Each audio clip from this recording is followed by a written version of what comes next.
members of the Leadership Development Program in attendance to observe the board meeting process. Over the next few months, we will have participants from this year's class join us, and I would like to welcome this month's participants. Thank you for joining us. We're happy to have you. Now I'd like each of you to stand and introduce yourselves. I'm Sarah Yable. I am a part of the Talent Management Department, and I've been at KUB for 2 years. I'm Aubrey Cox. I'm with the Transportation Department, and I've been with KUB for 5 years. I'm Chad Garrity. I've worked for plant operations for 18 years in KUB as well. I'm Zane Bryant. I'm in the Gas Systems Engineering Department. I've been with KUB for 5 years. I'm Landon Williams. I'm with Electric Systems Engineering, and I've been here for 3 years. I'm Lauren Chu. I work in compensation and benefits, and I've been with KUB for 6.5 years. My name is Courtney Carden. I work in water systems, and I've been here for 4 years. Well, thank you all for doing this program and for your service to KUB. It's much appreciated. Mr. Coley, will you call the roll, please? Commissioner Caballero. Here. Commissioner Gibson. Here. Commissioner Hamilton. Here. Commissioner Herbert. Here. Commissioner Nichols. Here. And I see that Commissioners Pickett and Feinbaum are not here. Thank you. The minutes from the October board meeting were sent to us for review. If there are no corrections needed, we need a motion and a second to approve the minutes. So moved. Second. All right, all in favor say aye. Aye. Any opposed say nay. All right, the minutes are approved. Thank you. There is no official action today, but we have several updates that Gabe and his staff will share with us. So I'll recognize Gabe for the president's report. Thank you, Chair Gibson. This is our annual tradition. Every year we bring you our gas winter forecast, and Shay Ottinger, who's done this for many years, is going to hear. She's manager of our rates and analytical services group. And, you know, we got a little taste of winter about 2 weeks ago, so we have a little, flavor of that. Now it's warm again, but it's coming. So give you an update on what's going on along with the pipeline and other things in our gas industry. So, Sherry, thank you very much. Good afternoon, Commissioners. As Gabe mentioned, we do bring this presentation every year, and I can't believe it's been 12 months already. But I am back. Similar to prior years, our agenda will be to first review the natural gas purchasing activities, followed by price risk management activities, and then in our final segment, we will conclude with a look at winter bills. That part is not required, but it's usually of interest. So,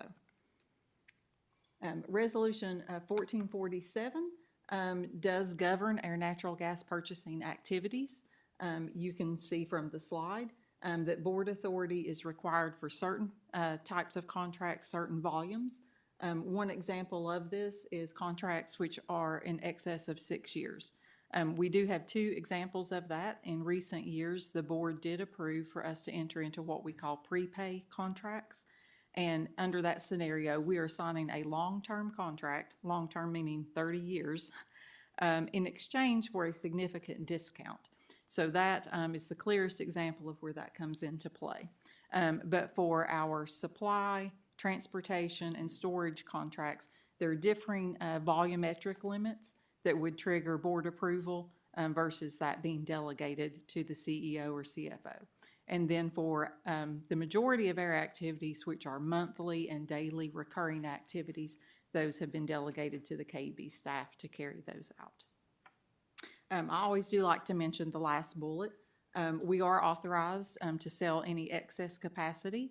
That does happen from time to time. So in fiscal year 2025, we were able to participate in sales that totaled a little over $300,000. Those dollars are automatically returned to customers through our purchase gas adjustment. So we'll take a look at our supply contracts, and this is the chart where we will spend the most time this year. As you can see, we have several suppliers here listed, and I will focus primarily on the ones that we had contract activity with over the past 12 months.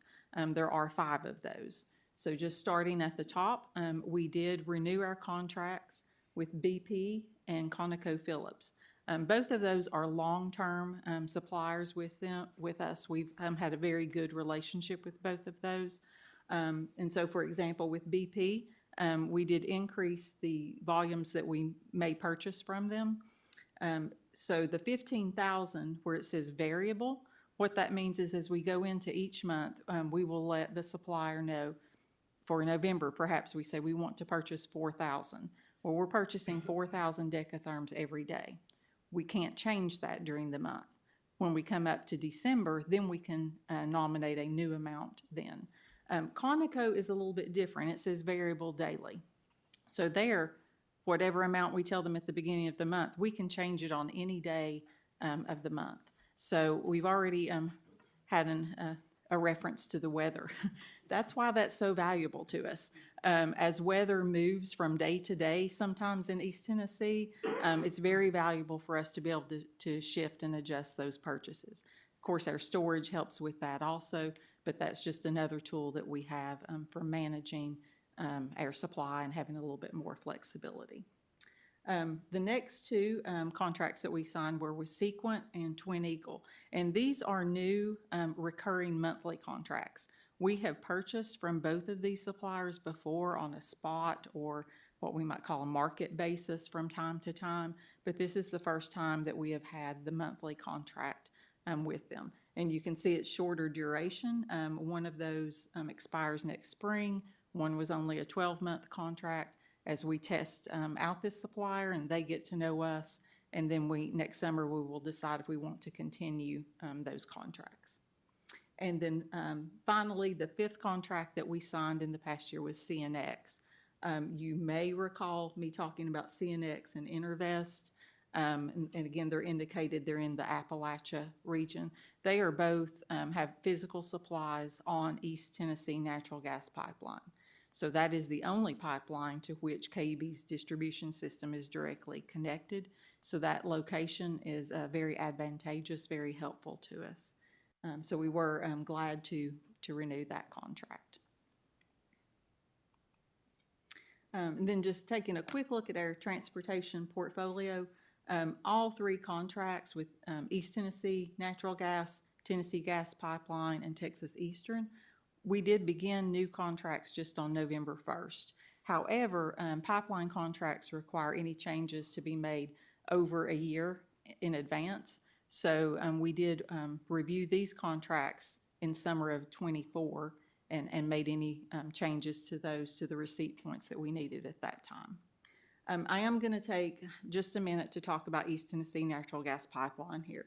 That is the blue lines that you see there. And again, that is the only pipeline to which we are directly connected. This summer, East Tennessee filed a very large rate increase. For the components that are at play, it's our firm transportation and our LNG storage. We currently pay East Tennessee almost $13 million per year for the firm transportation, a little over $1 million for the LNG storage. So this rate case, they want to more than double those rates. Obviously, that is extraordinary. KUB and other interveners have filed with FERC and asked FERC to not approve those rates. And so we've entered into that process. I've signed a non-disclosure agreement in order to participate in that process. So I can't talk about specifics. What I can tell you generally, though, it's typical for a pipeline or storage facility to file a rate case that is considered high. Not this high, but high. And for interveners to come in. And then ultimately, the rates that are approved by FERC will be somewhere in between. We don't know and cannot predict where those are going to land at this time. But because those as-filed rates are public knowledge, I can tell you the amounts. I can tell you it's more than double. It would mean a $17.4 million increase annually to KUB and our gas ratepayers if those rates were to stay in place. Those rates went into effect November 1st. They will be on our December bill that we pay the pipeline. So those will be impacting our winter bill projections. The good news is whatever rates ultimately are decided and approved, the pipeline will owe us a refund. So those are retroactive. That refund will again, just like the excess sales, will automatically flow back to our customers through the PGA. But for this winter, we and our customers are going to be paying these rates. So again, I'll have more on that in the final segment.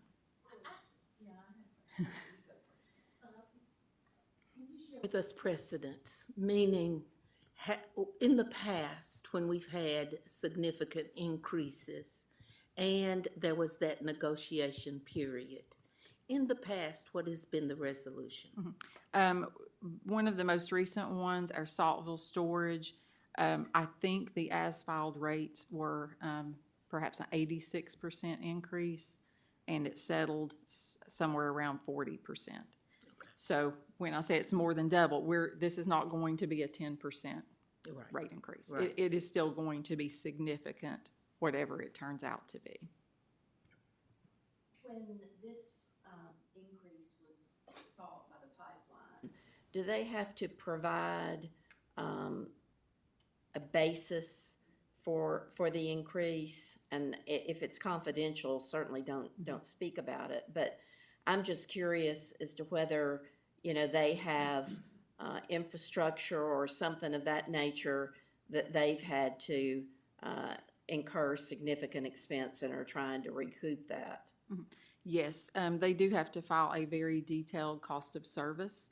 And in addition to the interveners, the shippers on the pipe, the Federal Energy Regulatory Commission, that's who governs these rates, their, what they call trial staff, will look at that data and provide their perspective on what it should be. And again, that's a normal part of the process.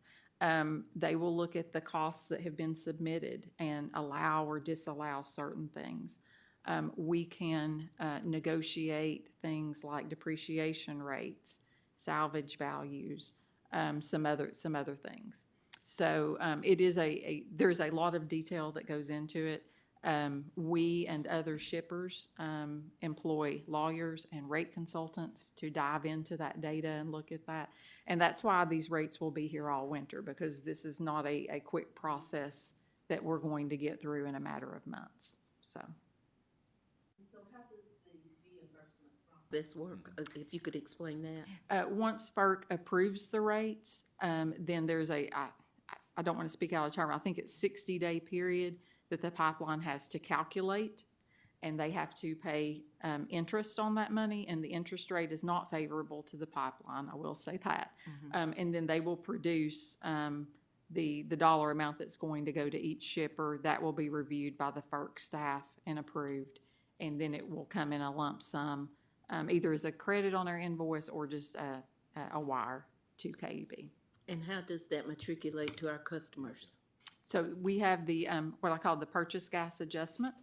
And so every month we are adjusting rates, but we have a balance that we refer to as a deferred account. And so in that account, we put in all the costs that KUB pays, and we pull out all the costs that we recover from customers, and the balance then flows back to the customers. Okay. So it truly, the PGA is a process and a document that's been approved by the board, so it's already established that will just flow. Okay, thank you. You're welcome. Okay. After that, I feel like we should just quit and go home, but I have a few more slides. Storage, we'll go very quickly through storage. We had one storage contract, the third Saltville contract. It was an automatic rollover. Again, that storage facility is highly sought after. We certainly enjoy having it on system. So that contract just rolled over this past year. No other activity. And you see there are storage levels. Those are as of November 1st as we were heading into winter. LNG is always going to be full. We want it full at the beginning of winter. We can only inject in the summer. We can only withdraw in the winter, so we always have it at 100%. Bobcat is a small storage facility on Tetco. Again, it's at 100%. And then Bear Creek is our largest storage facility, and Saltville, again, both of those we try to have in the 80 to 90% range heading into winter. We don't want those to be completely full because, again, the warmer days this is a way where we have gas that we purchased and we can inject gas on the warmer days and then pull it back out on colder. So all of that is on target, exactly where we wanted it to be. Price risk management, and I don't think I said this on natural gas, but we are in compliance with all the terms of the resolution. Price risk management resolution 1388, we are in compliance with it as well. This pie chart is very similar to what you saw a year ago. Approximately half of our purchases for this winter are currently sitting at market price. Our price risk committee does have us to target what I call a soft target of 25% hedged. If you look on the pie chart, you see that slice for fixed prices only 11%. And the reason for that is we're targeting the near month. So March is still a ways away. We may do a price lock or two between now and March. And so for each individual month, it will come up somewhere in a range of 20 to 30% on those months. Again, also impacted by weather. If we have a cold month, that percent will be lower because our volumes were higher. And for a warm month, it would potentially be higher. And taking a quick look at market prices, if you just orient to the year 2024 and move forward, you can see we're in a little bit of a rising trend on prices. Current natural gas prices are in the $4 range. However, if you look back to the left of the chart, you can see that we have had higher prices than that. Summer of 22, we had a spike, that was over $8. If we went further back in history, we would see a spike that was $14. And that is the very reason that we have a price risk management program. It's not because we're trying to beat the market or anything, but it is that we want to mitigate any of those spikes that may come along from time to time. And the dashed line, the solid lines are, history. The dashed lines are our projections going forward. For the market price, that is just the NYMEX futures price. That will, of course, change as we get to each month. But those are the prices that we have embedded into our winter bill projections.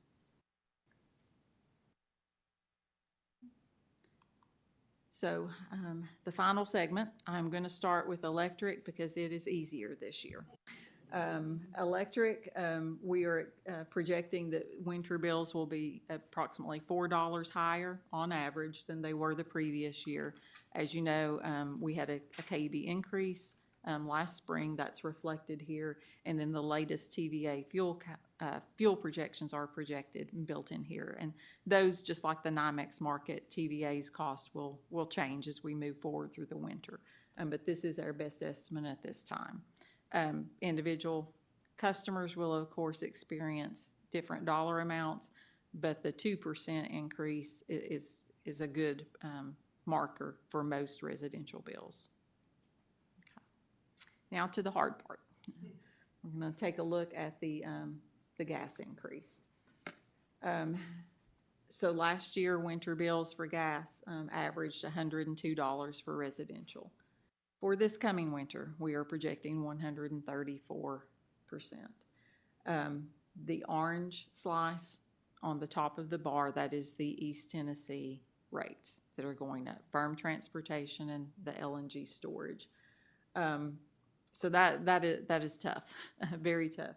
On top of that, we have also the market prices. So you saw on that chart the move into the $4 range. And that comes out to be about $12, and that is the majority of the increase. We also have in there that deferred account as a small piece that I mentioned earlier, and the KUB rate increase. So as always, we know winter bills are subject to change. The market prices will change. That $15, while it's going to be paid now, we do expect some of that to be refunded and to come back later. That's going to be very hard this winter. You know that we have a lot of customer assistance programs. Those are sitting ready. I know Project Help has taken extra steps heading into this winter and increased their levels that they are willing to provide for each individual customer. And then another big driver for bills is weather. So one perhaps mitigating factor may be this. This is our winter weather over history, and it paints a very clear picture. Compared to normal weather, we are very typically warmer than normal.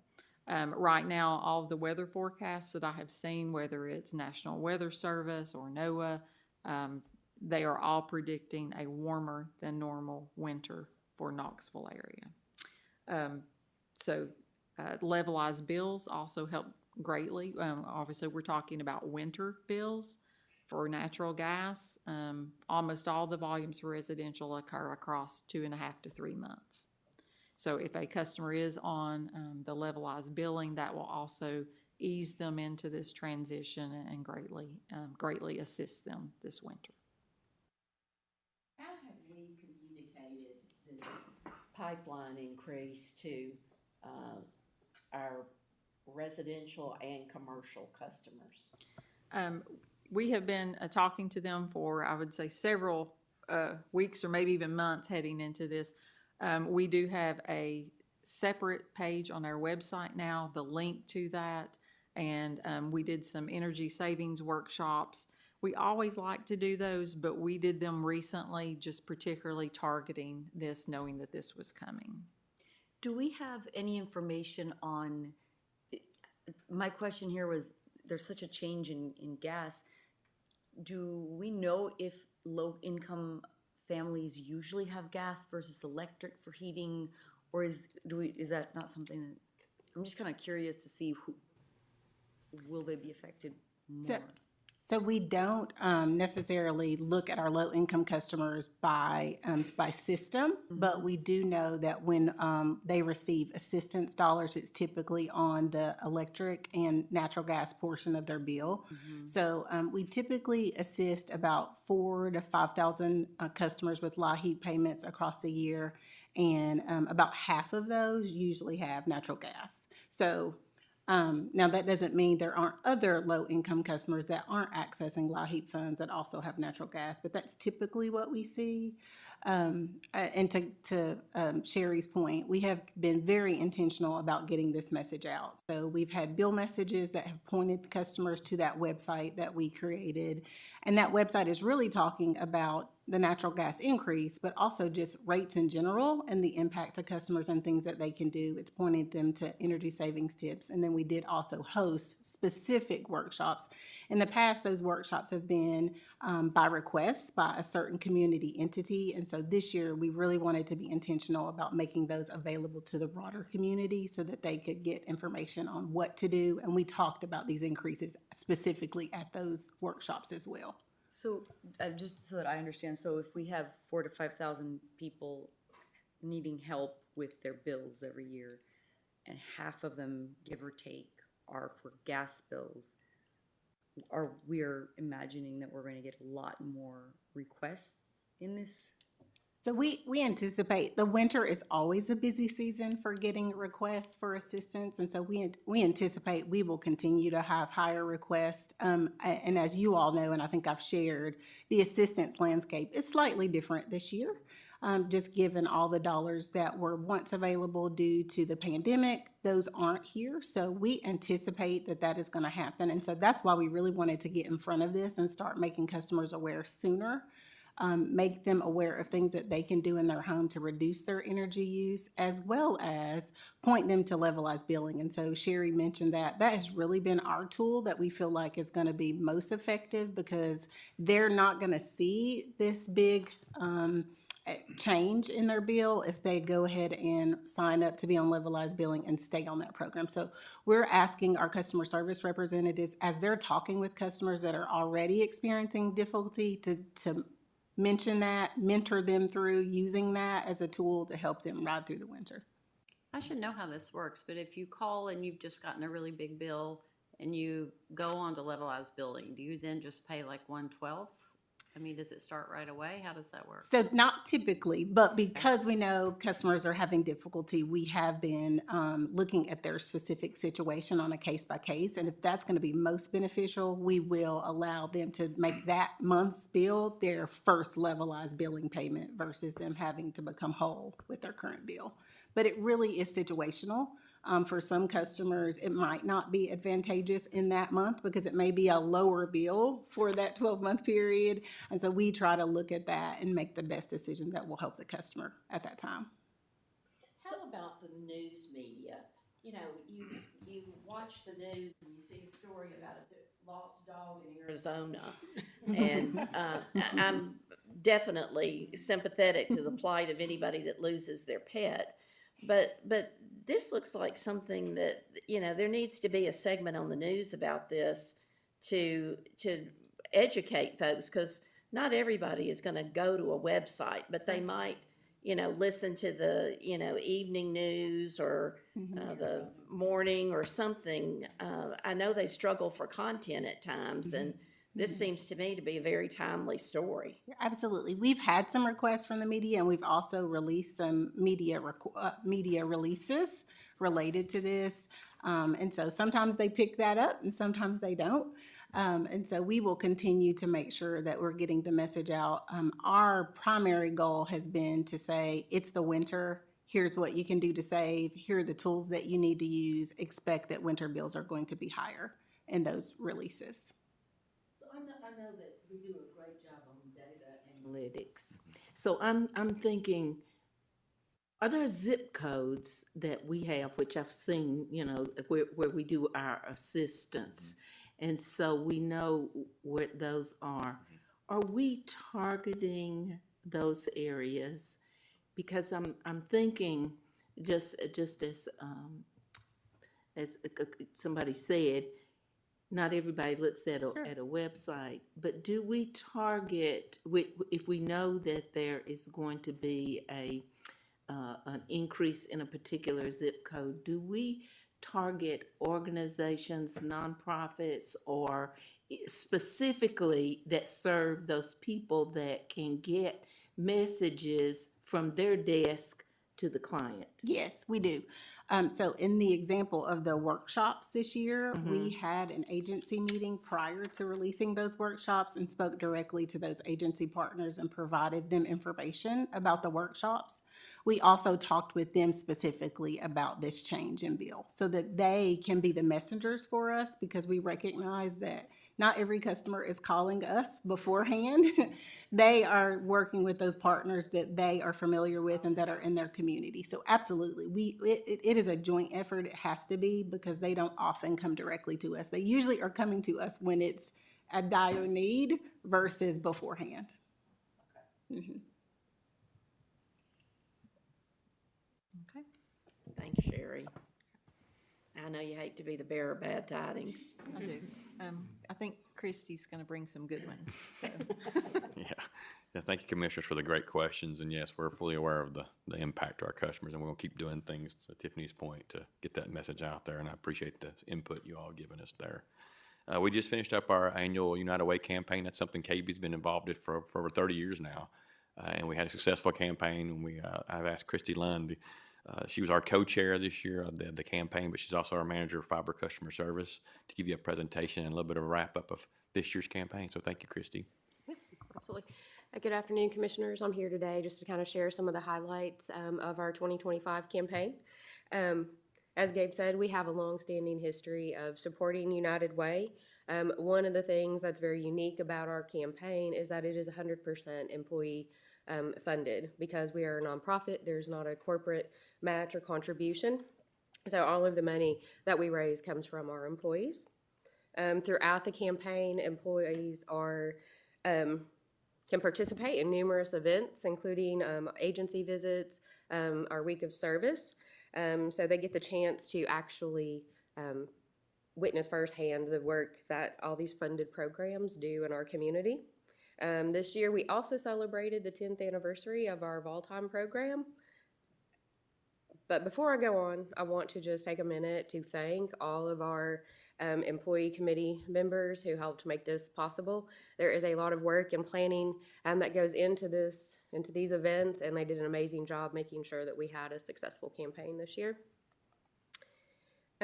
Throughout our kickoff and celebration events, we had a volunteer fair, we had agency visits, a week of service, and then we had construction.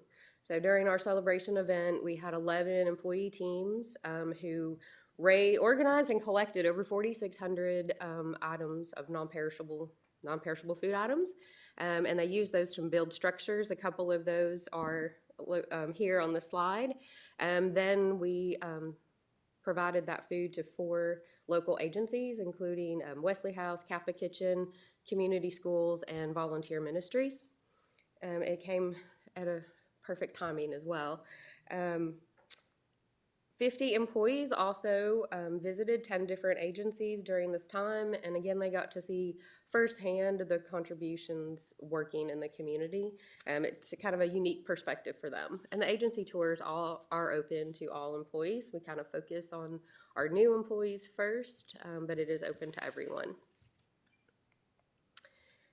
Not only do our employees contribute funds, but they contribute hard work. So during our campaign, we had a week of service. 78 employees participated and gave 255 hours of their time to benefit these 8 agencies listed here.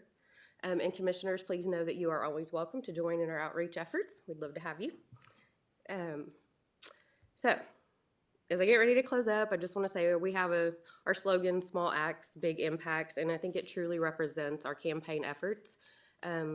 Everyone who participated, we raised over $179,000, over 4,600 food items, and those collectively will have a significant impact in the community. To date, our employees have contributed over $4.3 million to United Way, and it's really amazing to think what those dollars have done to help the community. We're very thankful to United Way for the work that they do to help make sure that our community gets these much needed services.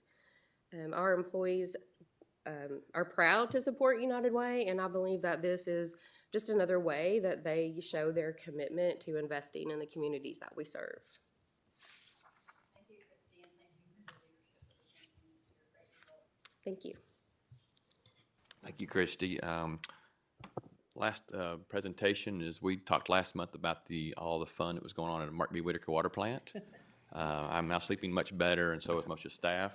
So I've asked Kurt to give you an update on some of the work that's been done to get that main fixed, but also some other things we're doing on the property. The property is changing significantly for lots of good reasons, and I want to give you an update on all that going on at the plant. So thank you, Kurt. Yeah, appreciate it, Gabe, and good afternoon, commissioners. So as Gabe says, I know I was here in September talking about the main break, but we have much better news now, so everything's all good. It's good progress, and we'll take the next few minutes to talk about the main break and kind of how we resolve that. And then we'll also talk about the filter project and some of the demolition that's been going on there. I know we talked maybe last May about the demolition stuff, so we'll give you an update to that too. So to kind of recap, I know we talked about this in September, but the main break occurred September 6th. It actually occurred right outside of our high service pump station, and we talked about back then, the high service pump station pumps all the water out into our system. So we have 3 really big pipes that come out of the pump station. We have 2 42-inch lines that you can see in the map here. We call one the south 42-inch line and one the north 42-inch line. So on September 6th, when we had the main break, you can see where the X kind of marks the spot for where that occurred. That happened about 12:20 in the afternoon. I would say everybody in this room probably knows where they were at 12:20 on that afternoon. It was a very memorable moment. So after that happened, fortunately, some of our utility crews were out there on site, and they were able to valve it out really quickly, stop the leak. So then by 2 o'clock that afternoon, all of our customers were back in water. So we felt very good with that. And what we talked about last time when we met, we said that to be able to safely do that repair down there, we need to be able to turn off the north 42-inch line and the south 42-inch line. So we want to build a bypass around that. So while the construction work's going on, we'll have a bypass line that goes around that keeps our customers in water, keeps pressure up out in the system. And so we were, at the time we talked last, we were working on that 30-inch bypass, and you can see that's kind of that red line that runs across the map right there. So that was put into service September 19th, I believe. And then right after that, we started the repair work. And so, last time we talked, we thought it would be probably a long weekend or so to get that finished up. It ended up being quite a bit more significant than that, and so we'll talk a little bit more about that here in the next couple of slides. So the first thing that we did before we were able to do the repair, once the bypass was up and running, is we needed to install a thrust block. And so you may say, what is a thrust block? So what we had to do to get the bypass working is, you can see these two valves on the far right side of the map, valves 50 and 49.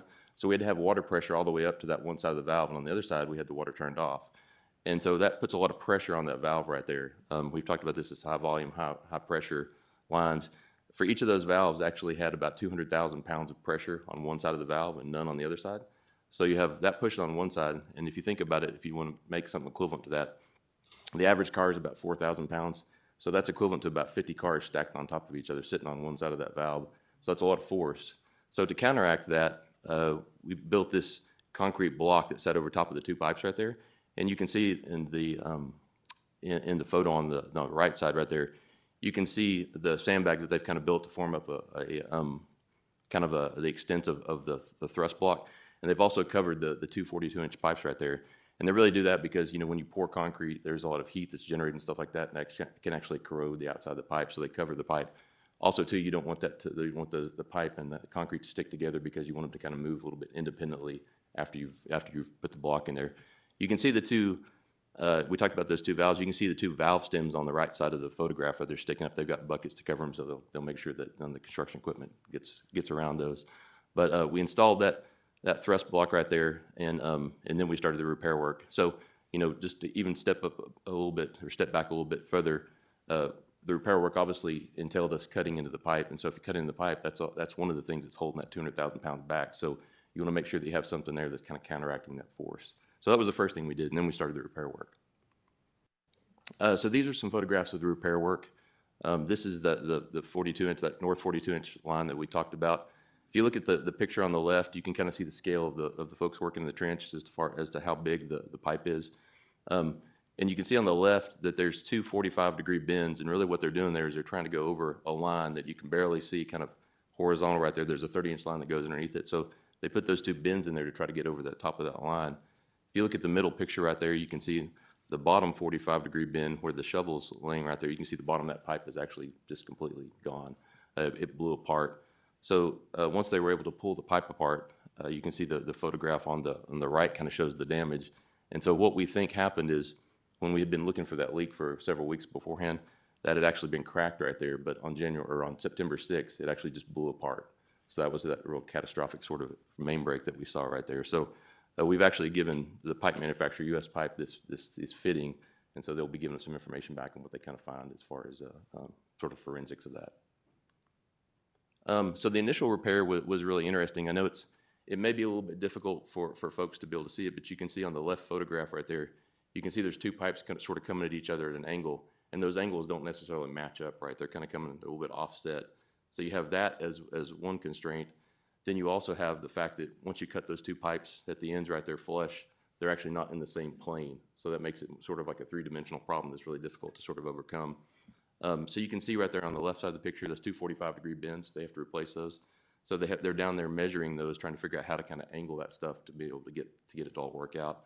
I should also say at this point in the work, and when we were constructing the bypass, Garney Construction, the crews that were doing the work, they had two crews on site, and they were working two 12-hour shifts, so they were working 24 hours a day for the duration of the work. So there was a lot of hours put in there working on this kind of stuff. And you can see in the middle photograph right there, you can see where they've kind of got the fitting put together. They're trying to kind of angle it up in there. Before they put the fitting down in the ground, they actually built it above ground once they took the measurements. You can see right there's a bunch of rings around the pipe. Those are called megalug fittings, and what they do with those is those are actually restraints that keep it from moving. Typically, when you come at angles in waterline construction, you need to pour concrete to kind of thrust blocks and things like that. But those things actually restrain the pipe, so you don't have to do that kind of stuff. So they were able to build that above ground and then lower it in with two excavators and then put it together. Just due to some of the complexities of the orientation, the geometry, it took them about 30 hours once they started to work on this to get that all formed up and put that back together. So it was really significant. So, going back to what Gabe said a little bit earlier, we were all excited and getting ready to turn the water back on. And that line's not holding pressure, but that fitting's not leaking at the same time too. So it's like, oh no, there's something else is leaking and somewhere, it's outside of our trench. So then we got to start looking further out. You'll recall back in September, we talked about, we had isolated a 90-foot section of pipe, so we knew that the leak was in that 90-foot section. So we started backing up and moving both directions, trying to figure out where else we could have leaks in the pipe. So we actually ended up having 2 more additional repairs. One of them, you can see that repair 2, that was a little bit back east, and just as luck would have it, the leak was on the bottom of the pipe, actually under that concrete block that we had just poured. So to be able to fix that, they had to cut the pipe on both sides of that, and that's that photograph in the middle. They slid some smaller diameter pipe through the old pipe, and were able to connect it on both sides. The other repair, which is repair number 3, was that T. You can see in that photo on the far right, you can see that T in the bottom that kind of runs parallel to the bottom of the page and then runs out. That T had actually, I guess when the pipe had broken, the force had pulled that joint apart right there, because when they sent a camera up to the line, the gasket that usually keeps the joint watertight had fallen down inside the pipe, so it had actually backed out. So we had to replace that too. So ultimately, at the end of the day, they replaced significantly, or essentially all of that 90-foot section we talked about. It's all brand new pipe. So then they pressure tested it, were able to put it back in service. And that actually ran all the way through October 30th was, I think, when we were able to get that back in service. So as far as kind of next steps of where we're at now, we talked about we were able to get all the mains back in service on October 30th. And that's a photograph right there of what the site looked like maybe about a week ago. You can see obviously there was a lot of digging going on in that area. They've got to rebuild the road, which they're working on right there, and they've got to kind of level the ground out and get grass growing and stuff like that too. The bypass pipe, which we talked about before, that 30-inch line, that's going to remain in place. You can sort of see it right there in the bottom of the photograph. So what the contractor is going to do is they're buying some fittings so they can actually cut the pipe right there in the road, put some flanges on it, and then pull it off to the side so we can reopen the road. If that bypass is needed, we can quickly pull it back across the road and reconnect to the thing.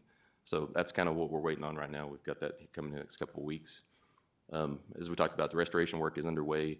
And then, last time, one of the key things we talked about was the water supply master plan. So there's a redundant high service pump station coming, and it's within the budget or within the long range plan. And so we have our water group right now looking at where that can fit in the budget to try to pull that forward. So that's where we're at with the water supply master plan. Is there any questions about the main break or kind of the outcomes of that? So who does the work? We do the work, or we contract? So this work specifically where we replaced the pipe, we contracted it out to a contractor called Garney Construction who does a lot of plant work. Our underground construction crews were heavily involved. They valved it out. They were there the whole time, kind of helping out and doing things like that too. But we did contract just those repairs that we showed you out. And so within our budget, we have contingency for stuff like that? Mm-hmm. We do have some contingency. Okay. The cost of this is a little bit more than what the contingency is, but We'll make it up. We got it. We gotta make it up. yeah, we're in good shape. And as I recall, there was another pipe the same age that kind of runs along in the same area, or is that one okay? Yeah, we think that one is. So that's that South 42 that we talked about. We turned that off during the repair work just to make sure that, potentially we didn't expose it and have too much of it exposed, but we don't have any indications to believe that there's any problems with that one. I'm sure it's just an accident of history, but it feels like going straight instead of in, Too many pipes. yeah. Yeah, There's a nest pipe there. yeah, so, yeah. Any more questions? No, but thank you for all your hard work on this. I know it was a Yeah, stressful well, project. Yeah, and I should also say here too, that there was multiple groups departments across KUB were heavily involved with this. I mean, there was tons and tons of people that were involved with it. You could imagine over the course of about 2 months, all the different departments that were involved. I mean, it was probably 15 to 20 different departments that were involved with it. So it was a really collaborative effort, and just a great thing for KUB, how it turned out. Really the only impact to customers was that potentially an hour and a half on September 6th. So I think it was really good the way it worked out. Well done. Okay, so we talked about the main break. So let's transition to building demolition. So, KUB acquired the General Shell property in 2009, which is right next to MBW. It's just right to the west of MBW. And so, the filters project, which we've been talking about for the past 2 years, is going on that site right now. And so, when you look at kind of some of the structures that were there on top of the General Shell property, you can see on the sketch on the right, there was sort of what we call a northern building right there, which is north of the railroad tracks, and then there's a southern building, which is south of the railroad tracks, which is highlighted kind of in that red box right there. And so before we even started the filters project, that hatched area up at the top, we had to demo that part of the structure. So that's been done for a couple of years. Bowen actually has in their contract, as they finish the project up, they're going to demolish that west side of that northern building up there too. But one of the things we decided as the project was going on is that there's a lot more usable space down there on the south side of the railroad tracks, and we'd like to go ahead, while Bowen is doing demolition on the site, why don't we add that southern building to their contract to get that out of the way. And that southern building is a really long building. It's about 1,000 feet long and about 120 feet wide on average. So it's a really big structure. So we worked with Bowen to negotiate that and get that added to their contract. And kind of the scope of that work is that Bowen would pull the building down, take all the debris off site, and tear out the foundations and level the site out, and then also leave it in gravel so we could use it for other purposes in the future. So here's a sort of before and after picture of what it looks like out there. So the left is about 4 months ago when the building was still up. You can see it was kind of a dilapidated building. The photo on the right is a little bit dated too. It's probably about a week and a half ago. And so they've actually torn the building down, taken all the debris off site, and all that's remaining is to break up the foundations right there. And so they're actually working on that right now. They're out there hammering into the foundations, and they'll scoop it out and take that off and have it in gravel here in probably the next couple of weeks. But thought that was kind of a good visual right there of what's going on. And also just kind of want to talk about some of the cool stuff that happened when they were doing the demo. I have not really been involved in a lot of demolition, but this was really neat to watch. So the photo on the right, you can see there's one of the construction workers has a fire hose down there. So as part of our demolition permit, we had to spray the structure down constantly while they were working just to make sure that dust didn't come up in the area. And so the difficult part about that is there's no water on the south side of those railroad tracks. So we actually had to work with the railroad, get a railroad permit, and run fire hoses through some of the drainage ditches underneath the railroad track. So that took a little bit of time to get that permit, as you can imagine. But that was kind of a neat nuance there too. One of the things that they did too, the demolition contractor also separated the metals from everything else, so all the metals got recycled, and then all the other things got taken to a construction and demolition landfill. On the left, that attachment that goes on the excavator, that kind of looks like a lobster claw. It was really cool. It's a pair of shears, and so what they do is they'll take that thing in there, and you can see on the photograph on the right, there's a lot of structural steel holding the roof up and stuff like that. That thing can actually clip through structural beams, so it clips through rebar, cuts things apart, and then the other excavator can come in and just kind of rip it down. So it kind of goes in there and tears everything apart prior to the true demo taking place. So we've talked a lot about the filters project over the past couple of years, but it's finally reaching its conclusion. This is some pictures of the exterior of the building right now. So you can see that the brick is actually has been finished up. The windows have been put in. You can see the staircase right there. If you look at the top left picture up there, you can see on the left side of the staircase, we got some windows right there. And I know Chris Thomas, our plants manager, was here a couple months ago talking about kind of startup of the filters building. That's where the SCADA control room and the laboratory will be located. So there'll be people in there working all the time. The photograph on the bottom left right there of the side of the building, so there's 6 tall windows in there, and those are actually located over top of each of the filters. And so when they change the filter media, they'll actually open those windows up, and they can blow in more filter media, or they can vacuum old filter media out. But that's a way for them to get in and do that. So that's the benefit of having those windows there too. And you can also see we've got in the background right there, we've got the elevated storage tank. One of the biggest decisions with this thing was what color are we going to make that storage tank. So it was like we had a long list of colors, and so we ended up going with warm sunshine, and so that matched the brick color, so it was good. And this is some photographs of the interior of the building, and this is pretty neat. And these photographs are a little bit dated. They're probably a week and a half or 2 weeks old, but the photograph at the top right is the filter gallery. So that's on the second floor as you walk in. If you walk in straight through the stairs, you can see on the right and left is the filters. You'll look down, you'll be able to see the water right there that's getting filtered. It's going to go down through the filters. And you can see the windows that we just talked about where they can get the media in and out of the building. The bottom left photograph right there is directly down below that on the first floor, and that's the pipe gallery. And so that kind of transports all the water into and out of the filters. One of the kind of interesting things about that too is that the pipes or actually will be painted at the end of the day. They'll be painted certain colors based off what kind of water is flowing through it. So darker colored or darker painted pipes is actually water that's already been through the filter. So this filtered water. The lighter colors is actually water that's coming from the clarifier that hasn't been through the filters yet. There's also, you can see some green valves in there too. Those are pneumatic valves that are used, so you can use so as the filter works, it goes several cycles and it'll need to be backwashed. And so those green valves right there actually blow air back up through the filter media and kind of loosen it up, and then they can push water back up through it and they'll backwash it every certain amount of hours. The photo on the right is actually looking down from the pipe gallery down into one of the individual filters.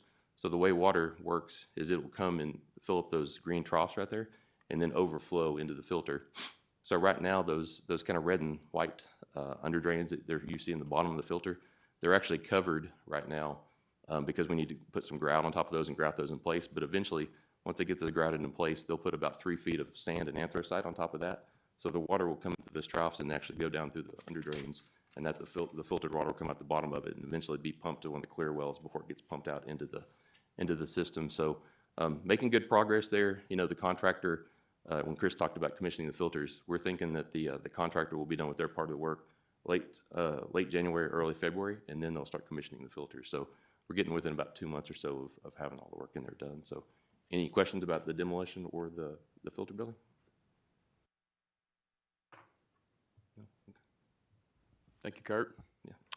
Last thing in all your packets, you have our annual report we just finished up and released. Thank you to our communications group for doing this. It's a lot of great pictures and a lot of great stories and written such that it's easy to read. But we also sent you a thing for a QR code if you want to have somebody see it. We'll put it on our website and let folks know. But we did a lot of things this last year, as we always do, and we kind of highlight all those things. But really telling stories about KUB and its operations and its folks. So it kind of culminates the whole year for us there a little bit. And there's some financials in the back from Mark, so we got that covered too. But anyway, we're able to take you all a copy of that with you, and I appreciate you a lot. And then my last thing before I close up is today is John Gresham's last board meeting. 36, almost 37 years. He's just a month short of 37 years of service at KUB. I'm going to miss him dearly. He can come back as a visitor and speak if he wants to at some point. Yeah. So anyway, we're going to, I've worked with him my entire career and going to miss him dearly, but he's excited. He's told us all kinds of good stories, and we're looking forward to his next chapter in life, and we'll still be in touch. So I want to say thank you, John, for your service and what you've done for KUB and our customers.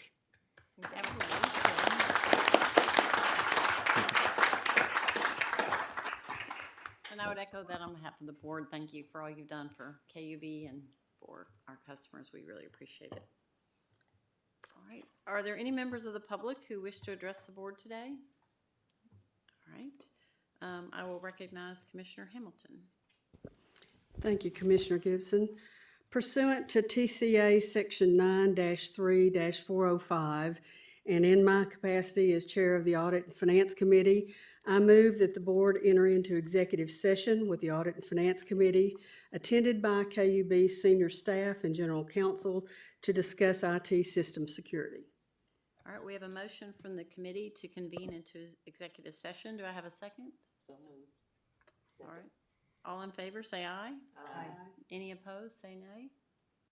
All right, motion carries. Thank you. Following the adjournment of the meeting, the board will have a lunch session that is open for the public to observe. At this time, I ask that all visitors please exit the boardroom as we begin the executive session.